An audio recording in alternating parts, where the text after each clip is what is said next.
Pues nos pilláis con la caña en la mano para, bueno, abrimos la segunda temporada de Nuestras Cañas, Pepa, con Marta Nieto y Kim Gutiérrez, protagonistas de Litus. Y vamos a brindar por eso y por los 2 premios. Tú ganaste en Málaga por Litus, Kim, pero tú es que acabas de ganar hace una semana en Venecia con Madre. Apoyando. Bueno, el premio a Mejor Actriz. Súper bien, quiero celebrar con vosotras. Bueno, vamos a hablar de Litus, que, bueno, Madre ya hablaremos, que además se presenta en el Festival de Sevilla, pero Litus ya está en los cines y es una película de Dani de la Orden en la que es un grupo de amigos que se reúne para hablar, para, bueno, sacar sus temas, para leer las cartas de un amigo que se ha suicidado. No es un spoiler, Pepa, no me empieces a regañar, porque esta es la No he dicho generación... nada todavía. No has dicho nada todavía. Y está basada en la obra de teatro, todo tiene lugar en un salón, en la obra de teatro de Marta Buchaca. Y vosotros conocíais esta obra, que es tan fuerte, ¿no? Que es suicidio, millennials, nos lo decimos todo a la cara. Qué bien que nos ha llamado Millennials. Suicidio Millennials. O sea, así como... ¿Tú lo conocías? Qué alegría, yo no la conocía. conocía. Pero luego investigando, sé que tuvo mucho éxito en Barcelona, ¿no? Sí. Que lo petó, vamos. Sí, pero yo menos leí directamente ya la adaptación al cine, el guión, que también es de Marta.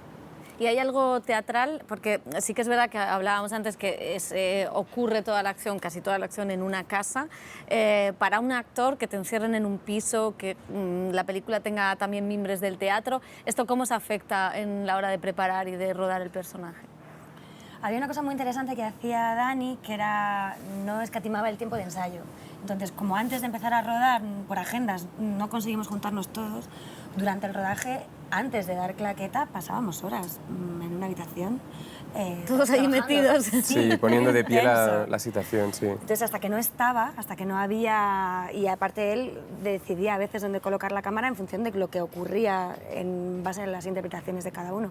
Entonces, había una cosa muy guay, que es que pues eso, uno viene con su trabajo hecho, ¿no? Su lugar de creativo privado, y mirando a los ojos al compañero de repente pasaban cosas y él lo captaba, y yo creo que eso se nota en la peli. Y luego cosas que no estás de acuerdo y cuando llevas la tercera semana que ya hay un ambiente cargadito. Pero Dani Y de la acabáis Orden... peor que los personajes. No, pero era simétrico, Ojo, porque de pero alguna es forma verdad. el ambiente de los actores, el frescor inicial es el mismo que el de los personajes y la cosa se va caldeando a medida que van pasando los días, vamos compartiendo tiempo en ese Total. espacio y Dani de la Orden, Dani hacía muy bien en gestionar los egos o las necesidades creativas de cada cual. ¿Qué ego? Ningún Ninguno. ego, pues si no hay ego. Bueno, decíamos eso, 2 palabras, es que yo ya no sé lo que son millennials, o sea, yo creo que todos sois viejos para millennials, no lo sé, me da Yo igual. creo Estamos en la línea. sí. Estáis en la línea. Yo estoy en la- sí, Según, estamos en la según línea. en la página web... Yo soy que es- mayor que tú y estoy en la línea. Vale, estamos en la línea, me encanta. Gente que todavía mí es para abajo. joven, aunque los 90 son los nuevos 15, pero gente joven que se enfrenta al suicidio de un amigo. Y eso es, no deja de ser manipular un tabú, pero además amasándolo, ¿no? Que eso es una reflexión social que no está muy hecha. No. O sea, es cierto que es una película que habla del suicidio, sin embargo es lo que ocurre en esa reunión de amigos, es cómo estos amigos reaccionan. No es una película, no es un alegato, no plan...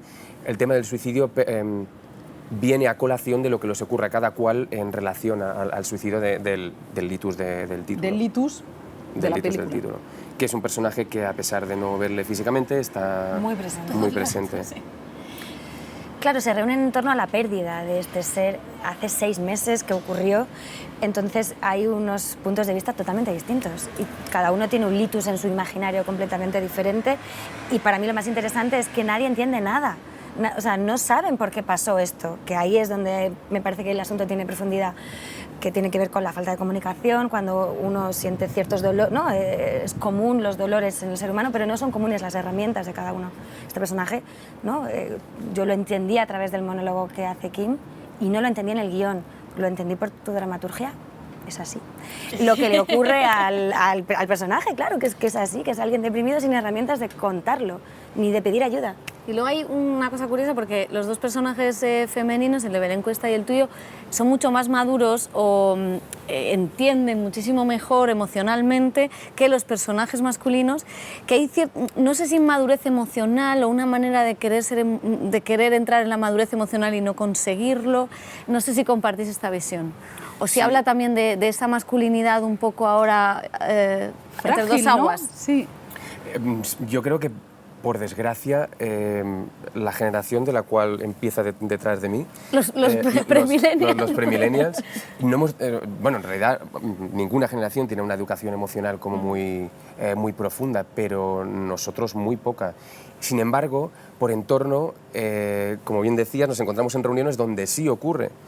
Entonces, ¿cómo te mueves en un contexto donde teóricamente deberías, pero no te han educado para? Y ese es un poco el conflicto, tal como dices, como cada uno de los personajes masculinos a su forma, pues se debate con ello. El mío, por ejemplo, que de entrada es, o sea, es el que suelta la bomba, pero a su manera es un incompetente emocional. Eso es lo que para mí hacía tan extraño que de repente decidiera enfrentarse de la forma en que lo hace a contar las cosas que cuenta. Cuando es alguien que en realidad ni ha hecho terapia, ni tiene un discurso emocional muy elaborado, pero sin embargo decide hacer algo que es también Soltar teatral. una bomba, claro. Y es escénico, ¿no? Es alguien que prepara una pequeña interpretación sin ser a medias consciente para el resto de colegas. Es muy complicado. Es alucinante, a mí me parece, yo creo que hay pocos actores que lloran bien. Tú eres uno de los que eres más osado vistiendo, que te lo alabo. Yo creo que está comunicado. Seguramente, o sea, porque al fin y al cabo... O sea, he cometido tantos errores de viéndome, o sea, he llorado yo tantas veces solo mirándome las cosas que me pongo a posteriori. Si yo creía que era una buena opción que me ayuda luego. No lo entiendo, ya esto no, o sea, vamos a ver, me estáis descolocando. No, a mí me parece un acto de osadía, como que lo hablábamos de las nuevas masculinidades, que pues, los actores no suelen venir con una camisola hasta aquí, o sea que tú tienes esa osadía y luego tienes la osadía de que emocionalmente eres un actor de los que mejor se abre. O sea, de los que más, de los que quizá vemos los sentimientos de una manera más transparente, ¿no? Entonces, Qué guay, muchas gracias. Sí, no sé muy bien cómo lo haces. No, yo tampoco, prefiero no pensarlo mucho para no gafarlo. ¿Cómo que no gafarlo? Bueno, nunca se sabe. Sí que lo sabes, ¿cómo no lo vas a saber? Pero es como el sentido del humor. ¿Sabes esa peli en que te salen como chistes bien y de repente dices, ¿y se acaba? O sea, y si no se... ¿Sabes? Claro, el mojo. Empiezo a utilizar los de otra peli porque no se me ocurren chistes nuevos. Pues esto es un poco igual. No sé... ¿Y si ya no sabes llorar? Claro, sí se me seca el párpado. ¿Y llorar? ¿Cómo lloras tú? ¿Lloras bien? Porque en Madre también en Madre estás has hecho un ejercicio, es que tú eres Marta de rock. A ver, es que claro... a ver, ¿por dónde empiezo? El mundo de las emociones, claro, es que cada uno las gestiona como puede, a veces no como quiere. De hecho, a mí de lo que más me llama la atención en Litus, en tu curro, es que él no quiere que se le vea nada, pero se le ve todo, ¿no? Es un personaje que está todo el rato como queriendo ocultar que la está liando. Y es transparente, como has dicho. O sea, esto es un equilibrio muy fino, muy delicado. Y para mí es donde está la riqueza de contar historias, cosas complejas. En Madre, claro, pasa algo que es de otro calibre, es un mundo de las desapariciones que es... O sea, para mí el trabajo fundamental tenía que ver con entender qué significa la desaparición de un ser querido, que no tiene nada que ver con la muerte de un ser querido. Entonces, mi terreno creativo fueron esos 10 años que no se cuentan en la peli. Claro. Y ahí es donde tú te forjas un personaje, un carácter y un cómo sobrellevas esto. Cómo vas con una esperanza inagotable pero que quieres matar porque no hay... realmente no hay esperanza, pero no puedes acabar con ella. Es alucinante, o sea, vosotros vais a trabajar, nosotros venimos a trabajar, tal, hacemos, ¿qué tal ha quedado la entrevista? Bien, tal. Vosotros, o sea, hacéis un trabajo de introspección que a lo mejor luego por la noche nos pueden hablar en casa. O sea, es decir, ¿no? O te quitas el trabajo como si fuera la chaqueta. No, a mí me resulta muy... No sé dónde leía el otro día de hasta qué punto las parejas o los amigos muy cercanos de gente que se dedica a esto tienen de alguna forma que ser partícipes de aquello que haces, porque a mí personalmente me resulta muy difícil cuando vienes de un proceso de investigación doloroso o cuando hay hallazgos positivos. Es que he encontrado una cosa que le da sentido a todo. Y claro, llevas a lo mejor 8 horas o 5 horas de ensayos tú solo, dale que te pego, encontrando cosas, es muy difícil no compartir eso. O te metes en la cama y aparece que la actividad nocturna ha acabado y es como... ¡pam! La libreta, no, porque ahora esto, en ese momento, o de formular, de levantarte formulando frases. Y o sea, pero se convive, yo imagino que ahora Curro tendrá sus demencias, estas son las nuestras y al final, mira. ¿Y ahora qué haces de superhéroe? Ahí como con Vigalondo. Ahí como emocionalmente. Gestionar a Vigalondo debe ser también. Es fantástico. Claro, Vigalondo pero intenso. Sí, intensísimo. Vigalondo es maravilloso. Ahí es otra cosa. Ahí es una serie, es humor y es un tío que es creativo de otra forma, digamos, que es un jeta que para salir del paso, antes que reconocer que se ha equivocado, se inventará lo que sea. Y eso es tremendamente creativo. Bueno, vosotros tenéis película Litus, que se acaba de estrenar, series en plataformas, y no nos vamos a... Es que necesitamos saber qué veis, qué plataformas veis. O sea, la pregunta es esa. O sea, os contrata Netflix, os contrata Movistar, os contrata tal, pero ¿a cuál veis? Filming. Pero lo peor es que es verdad. O sea, una cosa es estar al loro de lo que está pasando y otra cosa es que a uno le interese pasar su ocio viendo ciertas cosas, que es que hay tanto contenido que a veces es mejor ir a un clásico seguro y descansar en el placer del... Muy bien. Sí, yo reconozco que por incompetencia y con tecnologías y tal, yo soy bastante analógico de cabeza. Entonces a mí me cuesta mucho entrar en la cosa de ver muchísimas series. Entonces yo compro DVDs. ¡Wow! Eres un millennial.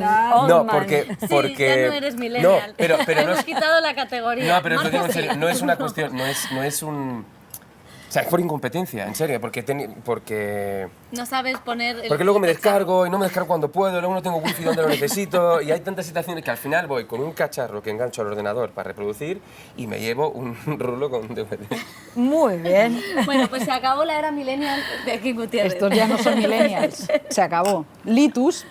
Litus sí es Litus, sí. Bueno, muchísimas gracias y felicidades a los dos. Muchas gracias. Gracias.